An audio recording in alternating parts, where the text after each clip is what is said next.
People who make their living out of cleaning murder scenes, accidents and the like. What is the worst thing you have experienced in your career? I'm not a crime scene cleaner, but we used to transport coroner cases as part of our job. The elderly man who blew his head off with a shotgun in a third-story attic in the summer was rough. He'd been there a few weeks. We could smell him when we got out of the truck at the street. Blood spatter covered every inch of the walls in that room, as did the flies. Had to scrape some dried brain off the floor into a container for the coroner. When I went to roll him into a body bag, his bloated, slimy greenish blue skin slipped off of him, and I was left holding a large sheet of it with both hands. The worst part was his wife had passed a few weeks before. They had been one of those married for 60 years, inseparable couples. He just couldn't take it. That broke my heart.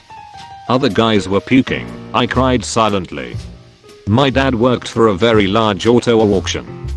They took in a lot of repossessed cars and cleaned them, then resold. They got one car that had someone kill himself in it. He shot himself in the head. The body was gone when the car went to be cleaned, but the entire roof of the car was covered in bone fragments. The seat was rotted through because it hadn't been found for months. The entire car had to be taken to be incinerated.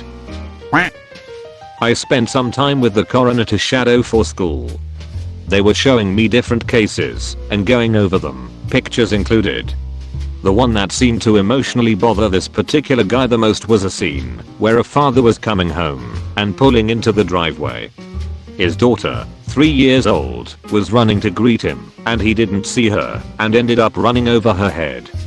The pictures were heartbreaking enough. I can't imagine what the dad went through when he saw her like that. There was another one that had 3 bodies.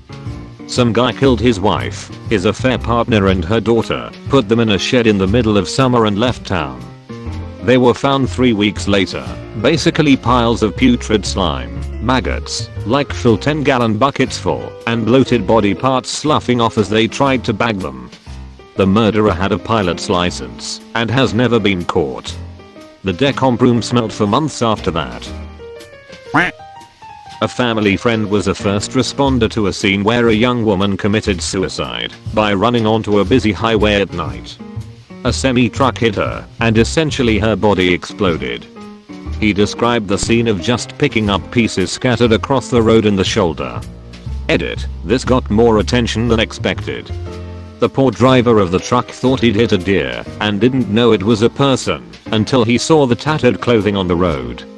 This happened probably 12 years ago. The story stuck with me because of how cavalier he spoke about it. Sadly, this wasn't the worst call he'd ever had, and there were a few he refused to speak about. I always feel bad for, of course, the suicide, but for the person that hits them. That'll frick a person up. Not me personally, but my dad used to be an EMT/firefighter. In the late 80s, he got a call about a horrid smell coming from the neighbor's house of the person calling. It knowing what it was, EMT, firefighter, and police were dispatched. They found the house was owned by a single old lady who died in her living room chair. Not too bad, right? Wrong, the chair was an old leather recliner, and as she was decomposing she melted and fused with the leather chair. When the EMTs got there, they had to remove her from the house, and when they tried to pull her off, her back skin, arms and lower body separated from the rest of her body and remained attached to the chair. Decomposing flesh, blood, and organs fell out and all over the chair and floor. People were vomiting every 10 seconds and couldn't stand to be inside longer than a few minutes. My dad describes the smell and scene as the worst thing he has ever seen. Her body was so decomposed she was basically liquid inside with a fragile shell. He had to leave and grab a full respirator from the fire truck, and even then it didn't do jack shit. The others took turns going in to retrieve the pieces so they can be disposed of. When they were finished, they burned the chair in the front yard.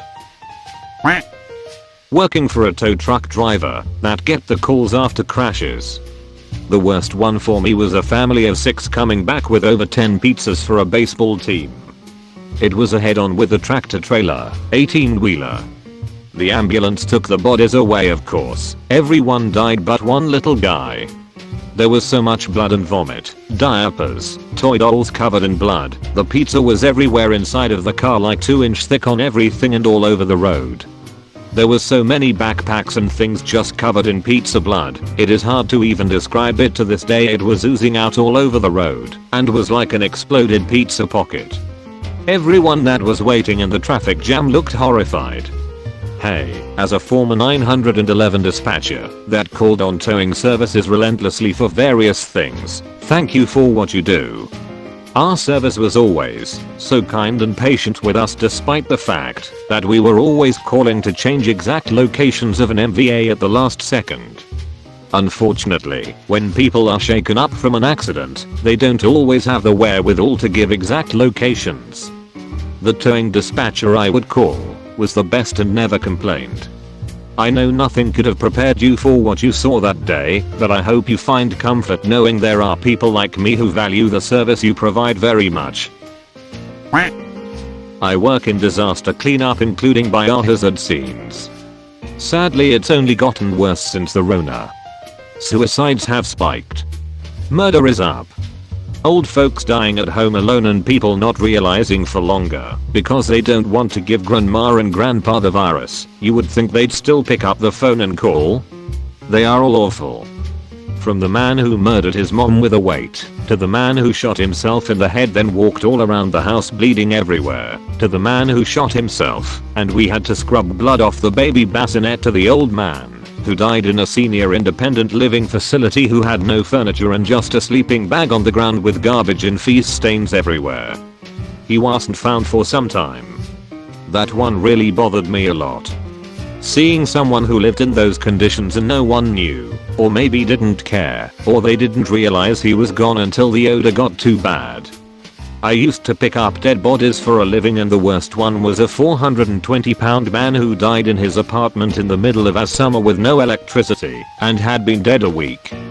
The guy was bloated, slimy, green and stinky. The apartment didn't have adequate stairs to get him down on a gurney. 6 guys including myself had to carry this body on a stretcher downstairs, and while right in the middle of the trip down he let out a death fart. How did this impact me? All farts I've smelt since then haven't been shit compared to that one. I work in the I was told by someone that works for a funeral home that they had to go get a girl that had overdosed and passed away. They said she had her breasts augmented and was pregnant. Turns out she overdosed while taking a bath and had decomposed enough that her breast implants and the fetus were floating around in the water. Then I clocked out and had lunch. I posted this on another thread, so just copy and pasted it, but this was one that I had to do. Clean up after a murder. It was a rehab house for ex-cons. 4-bedroom house with communal bathroom and kitchen. Sunday morning and Guy A is in his room listening to music pretty loud. Guy B is in the kitchen cooking his breakfast. B knocks on A's door and tells him to turn it down. There's a small argument and B returns to his breakfast and A turns his music up. So B grabs the biggest knife in the kitchen, kicks in A's door and stabs him through his left shoulder, entering by his collarbone. A runs out of his room, across the landing, down the stairs, out the front door, back inside, back up the stairs and collapses on the landing. When I got there it was like a scene from a movie. Walls and ceilings, everywhere A had been, were caked with blood. Apparently after B stabbed him, he returned to cooking his breakfast. There was a half-eaten breakfast in the kitchen when I got there. I mean, you're already going to jail at that point. Might be his last home-cooked meal ever. I had a great uncle who helped clean up the bodies left behind by Hurricane Audrey in 1957, and he said that the smell persisted in his nose for weeks after. It got so bad that he went to the doctor to see if they could do anything, and they clipped all of his nose hairs and the smell went away. It was explained to him that the smell had soaked into the hair, but I don't claim to know the validity of that statement. The hurricane hit South Louisiana in June of that year, and most of the bodies recovered were found in the saltwater marshes that cover the area, so it's safe to assume that they were in an advanced state of decay. I've heard it said that the smell of the decomposing bodies was so bad that the alligators would actively avoid the areas, but I don't know the validity of that either. I've also heard the nose hair thing from a WW vet. He added he shaved his whole beard too. I wasn't sure if I should believe it, so if someone confirms or denies, that would be cool. Smells are basically molecules coming off of whatever you're sniffing, like aerosolized poop particles, and hair tends to hold scents pretty well if you give it time to soak. But these folks must have had a lot of hair up their noses. One of my first jobs after moving, I did this, and the job that had me walking wasn't even as scene as described. We did all types of hazmat cleans, and the worst was actually a couple went on vacation and came back to backed up septic. Think about 1 foot thick hard dried out crusty septic waste spread throughout the entire first floor of a house. Not going further into detail here. Was nasty. Septic, not skeptic. On break and mobile, so yeah. Cop. Was first on scene to a pretty bad suicide. Midday, parking lot, guy smashes an entire handle of vodka sitting alone in his car. Proceeds to take out a box cutter and cut from his shoulder to his wrist, but real deep. Then proceeded to slash deep into his neck from side to side. I just happened to be patrolling through the area and I saw a couple people running up to him. Right after he did it, he popped his car door open and slumped onto the ground. He was still alive, and I immediately called for an ambulance. I started tourniqueting his arm, but I knew it was just for show for the bystanders. The amount of blood on the ground meant that there was no saving him. He made a lot of sound, but nothing after a few seconds. He officially coded in the back of the ambulance. Only other bad one that stuck with me was showing up second to a body that was pulled out of the river after 3 days. Guy was a bridge jumper and washed up on the shore with his eyes eaten out and completely bloated. I had to sit next to the body for hours out in the summer heat waiting for the medical examiner. Bonus edit, hot July, there's a car parked on the backside of a Walmart tucked in the corner of the lot. Young male 20Y/O died inside the car. He pretty much baked inside for about 4 days before anyone knew to check on the vehicle. I never got the story on how exactly he died, but I do remember he wasn't from the area. He was eyed, and his parents from a few states over were contacted. On the day his parents came, I was tasked with escorting them to the medical examiner's office. The me unzipped the bag in front of them, and even in that cold room, the pungent smell slammed me. The mother covered her face with both hands and immediately started crying. Then I watched in disbelief as she leaned in and kissed his face. I can never imagine the horror of having to ID your child, but the image of her kissing that decayed body will never leave my mind. Not in cleanup, but I have a friend who is a paramedic, and he said the only call that ever really got to him was a call for a large overweight woman who had a fecal impaction who was they found laying on the floor naked and puking up shit. So she was so full of poop that it was coming up the other way. Edit, YTF does it have to be this comment that blows up? One that stuck with me was a suicide in a bathtub. We couldn't drain the tub, so had to use a coagulant then scoop up the bloody mess into biohazard bags. Same for the toilet. Another was a suicide by gun in a basement full of boxes, which was a nightmare to clean as even the smallest bit of flesh had to be found and cleaned up. The smell of the smallest piece of flesh meant the job wasn't done until it was found.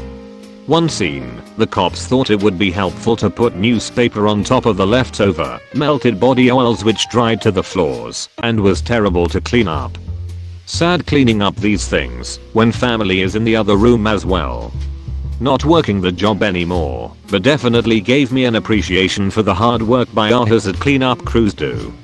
Mostly on call as well, so you never know how long you will be away from home. Edit, another one that wasn't as gross, but felt straight out of a horror movie. Trailer where the person had squished what had to be thousands of pantry moths onto every wall. Living in pure filth.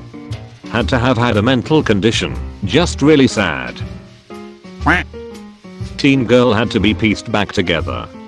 Steering column went through her chest like a straw through a slice of cheese. Had to put the hamburgered heart back together. I'll never be able to put my straw through cheese slices again. I shouldn't have laughed at this, but I did. My ex was a funeral director. To that stick out semi who turned in front of a crotch rocket. He said even with the helmet on, the guy's head just exploded. He said you try to pick up the big parts, but you are mostly shoveling goo into garbage bags, not a murder. But the old man who had a heart attack outside by the campfire, alone. No one checked on him for so long. By time they found him, everything but his one foot was completely burned up. Fun bonus story. He had keys to the cemetery and would take me to the crematorium at night. The tour was weird. He showed me a bucket full of the metal parts left after a cremation, hip, knee replacements, etc. and he made me stand to the side while he opened the oven to see if they were done. And you don't wanna see this. He just opened it a couple inches, was like nope, needs more time, like he was checking a ducking pizza. He was ducking weird. Edit. Thanks friends. Sorry for my Canadian slang. Semi, 18-wheeler hauling goods. Crotch rocket, those plastic looking motorcycles you ride hunched over that go really fast.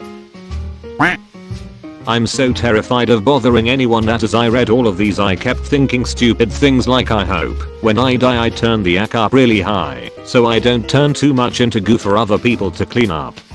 Invest in relationships. People will be checking on you and you won't hit goo level. My brother's friend was a paramedic and quit his job after seeing this. It was the last straw and he couldn't do it anymore. Some horrible person left their baby and dog in a parked car to go shopping. It was hot. They both died. But the dog panicked and chewed up the baby's face. Sorry for the image. When I was a bartender, a couple of clients told me the worst part about the job is cleaning melted bodies. I don't know the science behind that, but from what I understand, is if a body stays for a while in a certain condition of temperature and humidity, it melts. And those guys have to remove that person's remains in buckets. My reading comprehension left me for a moment, and I thought you were saying that bartenders would occasionally have to clean melted bodies, and was trying to figure out what kind of situation would lead to that. Not a cleaner, but my brother's best friend is a police officer, and I heard all about this horrible experience. My brother's friend took him on ride-alongs all the time. One day, they were responding to a welfare check. This guy's neighbor saw his apartment door cracked open for several days and called the police. They went to check it out and found a college student, 18 to 19, who had shot himself. The most disturbing part to my brother was that the kid had all of his belongings boxed up and labeled. He had letters written out and labeled for who they were supposed to go to, and he even went as far as laying out a tarp and then putting heavy blankets over himself before he shot himself as a courtesy to the people that would have to clean his remains. This wasn't a spur of the moment decision. This was a very well thought out suicide, and the guy was obviously thinking about everyone who would have to deal with it too. So sad to imagine such a thoughtful person in so much pain that he meticulously orchestrated his suicide. My brother said the scene messed him up. Not because of the gore, but the lack thereof.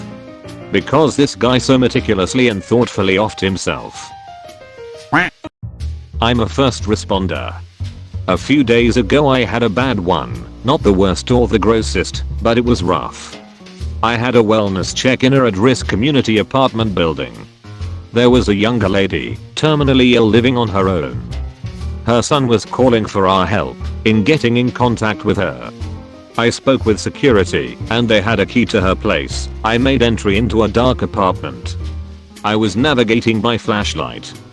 I wasn't expecting to find anyone because her neighbors told me she was in the hospital. The bathroom was covered in bodily fluids that had solidified. I found more dried human waste on the floor leading to the bedroom. I found the female on the floor in the kitchen sitting up in the dark with my flashlight. Honestly, it was something out of a horror film. I felt so horrible for her, dying alone in her pajamas, so ill. Her head was slumped down with fluids that had dripped out of her and solidified, almost frozen like icicles. She had been dead for a few days. That image of seeing her has just stuck with me. The loneliness of the deceased situation is what makes this so horrible to me. No one deserves to die like that. Thanks for letting me vent. Edit. I didn't expect this to blow up. I'm incredibly grateful for the messages and the replies. I hope you're all staying safe and healthy. Dad had to sarin wrap a guy's intestines back into his body once. Dude had surgery and pushed too hard on the toilet. Dude was fine, according to Dad, just holding himself together on the toilet while a group of firefighters tried to figure out why TF they were sent instead of paramedics.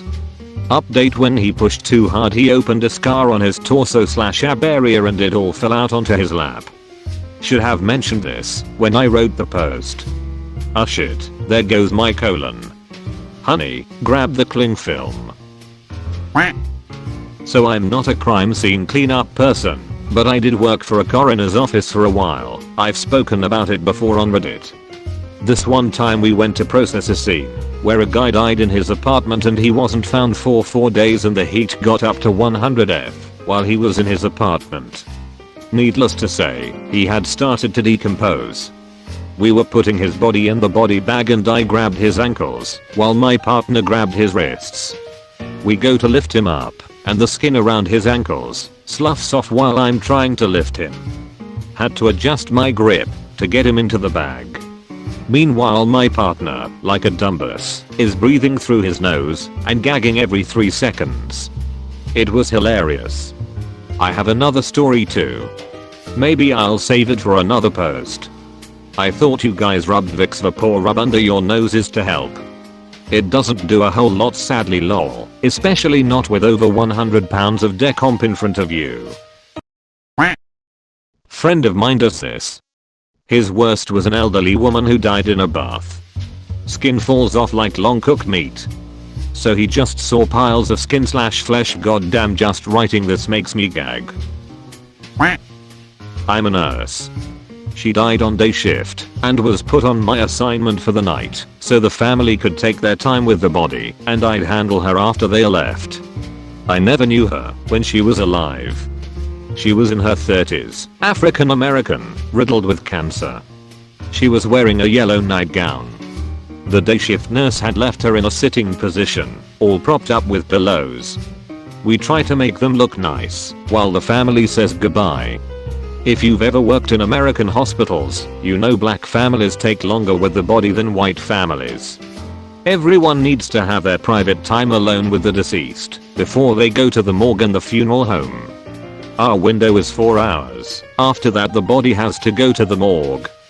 But when it's important to the family and more people are hearing the news and coming to see them, we fudge the time. Hard to tell a grieving person no. So we get through shift change and the last of the family leaves. I go to get her ready to be bagged. I start lowering the head of the bed, pulling out the pillows, and this toxic smelling yellow fluid starts pouring out of every orifice. Like gushing out, running over the side of the bed, puddling on the floor. If you've ever smelled really advanced cancer, you know it smells evil. It's indescribable. And there's liters and liters of it. I'll never forget that smell. I went and got a friend, apologized to him in advance. We grabbed towels and biohazard bags and shoe covers. Had to cut her nightie off and scrub the whole bed with bleach wipes just to get her clean enough for the body bag. I like telling horror stories to new nurses, but I never tell them that one. It was too awful. I'm just so thankful that that stuff stayed inside her till her family was gone. Not a remains cleaner, nor is this my story. This was Dad's friend's friend. The guy's father killed himself with a shotgun. The father shot himself inside while all the family were outside playing. Due to the family not having money or the lack of life insurance policy the father had, they could not afford a cleaner. So the kids and the mother had to clean up the father's remains inside the house themselves.